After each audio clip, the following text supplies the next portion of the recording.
चुकून पण तंत्रमंत्राचे व्हिडिओ जे असतील ते व्हिडिओ पाहू नका.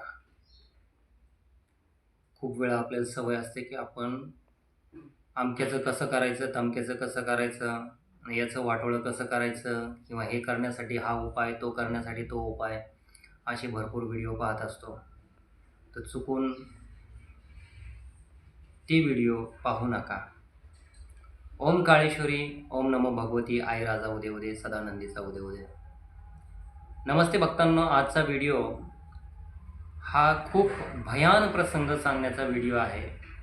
कारण का तर माझ्याकडे एक पेशंट आलं होतं आणि ते मी नाही तर कोणीच नीट करू शकत नाही असं पेशंट आहे. ते असं कोडं होतं की मीच नाही तर कोणीही नीट करू शकत नाही. त्याच्यामुळे मी समाजामध्ये जागरूकता व्हावी, लोकांना कळावं म्हणून हा व्हिडिओ बनवलेला आहे. तर मी आई भक्त चॅनलमध्ये आपले सहर्ष स्वागत करतो. आणि हा व्हिडिओ करण्याचं कारण की लहान लहान मुलं जे आहे, जे वयामध्ये येणारे मुलं आहेत, हे काय करतात की व्हिडिओमध्ये वशीकरणाचे व्हिडिओ पाहतात, मारण मंत्राचे व्हिडिओ पाहतात, कर्णपिशाचनीचे व्हिडिओ पाहतात, त्यानंतर उच्चाटनाचे व्हिडिओ पाहतात. असे भरपूर काही व्हिडिओ पाहतात आणि हे व्हिडिओ पाहिल्यानंतर कोणी अप्सरा साधनेचे व्हिडिओ पाहतं. खूप काही गोष्टी तंत्रमंत्राचे व्हिडिओ मुलं हे पाहतात आणि त्याच्यामध्ये दिलेले मंत्र हे उच्चारत बसतात. आणि हे त्या मुलांना माहिती नसतं की काही मंत्र असे असतात की सिद्धच असतात आणि ते सिद्ध असल्यामुळे ते एकदा जरी म्हटला तोंडातून गेला तरी त्या मंत्राचा इफेक्ट चालू होतो.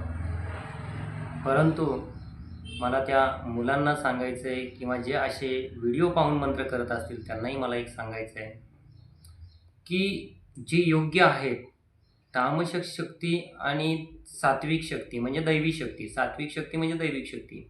दैविक शक्तीचे जर तुम्ही व्हिडिओ पाहिले, त्यांचे मंत्र जर उच्चारण केले तर काही अडचणी नाही आहेत.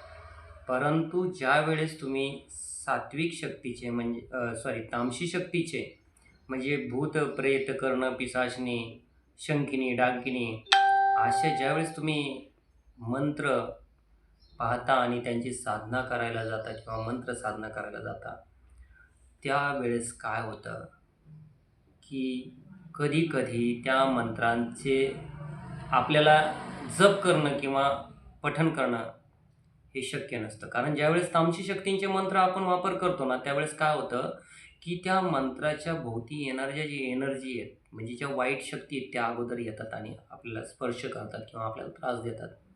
आणि हे आपल्याला कळून येत नाही, आपल्याला जाणवत नाही. पण ते कालांतराने त्या शक्ती ज्या असतात त्या आपल्या घरामध्ये म्हणा किंवा आपल्या शरीरावरती त्या अवतीभोवती आपल्या फिरत राहतात. बरं. हे मंत्र ऐकल्यानंतर, हे तुम्ही वाचल्यानंतर, हे तुम्ही बोलल्यानंतर काय होतं? तर याच्यामध्ये तुम्हाला जाण्याचा मार्ग आहे या मंत्रामध्ये. हा मंत्र तुम्हाला सिद्ध करेल, तुम्ही जाताल त्याच्यापर्यंत, पोहोचताल त्याच्यापर्यंत. परंतु त्याच्यातून परत पाठीमागे येण्याचा मंत्र कधी ऐकलाय का तुम्ही? जसा शाप आहे तसा उशाप आहे. म्हणजे जाण्याचा मार्ग आहे तर त्याला रिटर्न येण्याचा पण मार्ग असतो. पण सगळे जाण्याचा मार्ग दाखवतात, पण कोणी त्याच्यातून बाहेर पडण्याचा मार्ग दाखवत नाही. फॉर एक्झाम्पल सांगतो की भरपूर लोकं किंवा मुलं आहेत किंवा लोकं काय करतात, वशीकरण करतात. आता वशीकरणामध्ये करायला जर गेले ना, तर वशीकरणामध्ये वशीकरण अशी गोष्ट आहे की त्याच्यामध्ये माणूस जाऊ शकतो. माणूस काय होतो, जाऊ शकतो, परंतु त्या वशीकरणामध्ये माणूस बाहेर निघू शकत नाही. हा लाईफटाईम निघू शकत नाही. हां, पण ठराविक लोकं आहेत, ठराविक मी म्हणतोय पहा, बोटावरती मोजण्यासारखे ठराविक लोकं आणि ते सापडणं मुश्किल आहे की ते त्याच्यातून तुम्हाला बाहेर काढू शकतात. काय? अशा सगळ्याच लोकांना माहिती नाही की या वशीकरण केलंय, आता वशीकरणाचा मंत्र तोंडाने तुम्ही बोलून मोकळे होताल. पण त्याच्यातून बाहेर निघणं हे कठीण आहे. त्याच्यामुळं काय होतं की तामसी शक्तीचे जे मंत्र आपण पठण करतो, की जे शंखिनी, डांकिनी, अप्सरा प्रसन्न करणे, अप्सरा साधना म्हणा किंवा कर्णपिशाचनी साधना म्हणा, म्हणजे अशा भरपूर काही साधना आहेत.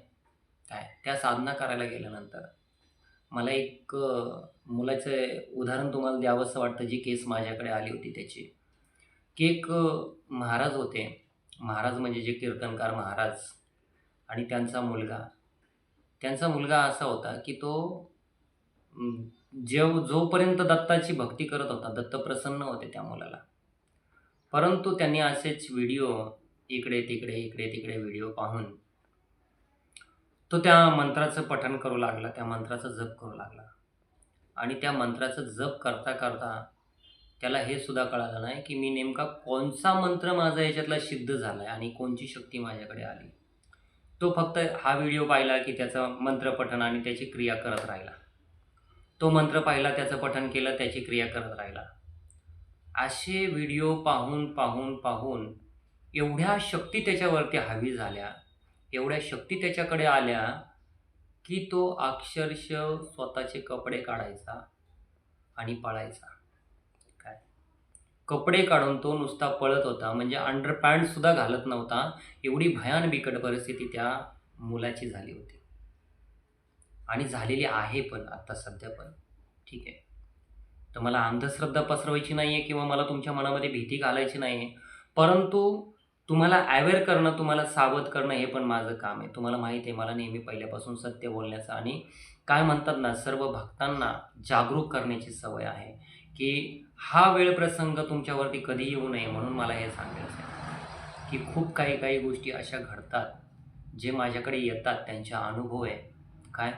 जे मला जमतंय करायला, जे मला काढायला जमेल, जे माझ्याची शक्ती आहे, त्या शक्तीचा जो उपयोग होईल तेवढा मी पुण्याचं काम करेल. परंतु या शक्तींना म्हणजे मला जर सांगायचं उदाहरण तुम्हाला झालं, तर ह्या मुलाला माझ्याकडे आणलं गेलं आणि आणलं गेल्यानंतर तुम्ही सांगा जर असंख्य मंत्र आणि त्या असंख्य शक्ती असतील, तर त्या शक्तीला जर ओळखणं, सापडणं आणि कोणाकोणाला तुम्ही बाहेर काढणार आहेत, कोणाला तुम्ही भोग देणार आहेत आणि कोणाला वाचवणार आहेत.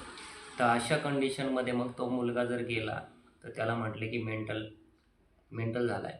परंतु त्यांच्या घरच्यांनी मला सांगितलं होतं की हा चोरून काही व्हिडिओ पाहतो. रात्रभर हा 12, 1, 2, 3, 4 वाजेपर्यंत हा जागा राहतो. कधी-कधी बाहेर जातो, कधी स्मशानात जातो, कधी तो पारिजातकाच्या झाडाखाली बसतो. म्हणजे असे कुठेही जातो आणि काय करतो त्याचं त्यालाच माहिती आहे.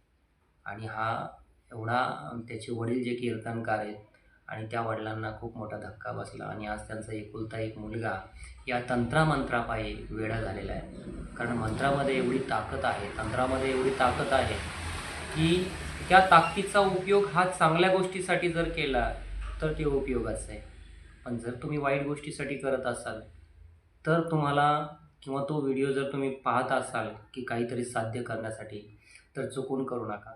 त्याच्यानंतर अशीच एक केस माझ्याकडे आली, ती आहे संगमनेरची. तर संगमनेरमधल्या त्या मुलाला सवय लागली होती. तर मी वेळोवेळी ती केस आल्यानंतर मी त्यांना सांगितलं, की तुम्ही आता तुमच्या मुलाच्या शिक्षणावरती लक्ष द्या. त्या मुलालाही समजावून सांगितलं आणि त्या मुलाला सांगितलं, की बाबा या गोष्टीमुळे अशा गोष्टी घडतायत, तर माझीच तुला हात जोडून विनंती आहे. भले तू माझ्याकडे आलास तरी पण एखाद्याच्या मुलाचं वाटोळं होऊ नये, हा माझा प्रामाणिक उद्देश असल्यामुळे मी त्याला सांगितलं, की असे व्हिडिओ पाहून कुठलेही तंत्रमंत्र, जाप, तपश्चर्या, साधना करू नका. आणि मलाही तुम्हाला सांगायचं आहे, की आपले मुलं जर अशा काही गोष्टी पाहत असतील, तुम्हीही त्या मुलांना समजावून सांगा, की ह्या गोष्टी करू नको बाळा, तुझं वय आहे, शिकण्याचं आहे, शिक्षणाचं आहे. म्हणून मला एकच सांगायचं आहे, की तंत्र-मंत्र, साधना याचे जर व्हिडिओ तुम्ही पाहत असताल, तर हे व्हिडिओ पाहून त्या साधनांचा उपयोग करू नका किंवा त्या तंत्राचा किंवा त्या मंत्राचा उपयोग करू नका. मला एवढंच सांगायचं होतं. ओम काळेश्वरी, ओम नमो भगवती, आई राजा उदे उदे, सदानंदीचा उदे उदे, बोल त्या मांढरच्या काळीचे, चांग भले, धावजी पाटील बाबाचे चांग भले, ओम नमो आदेश.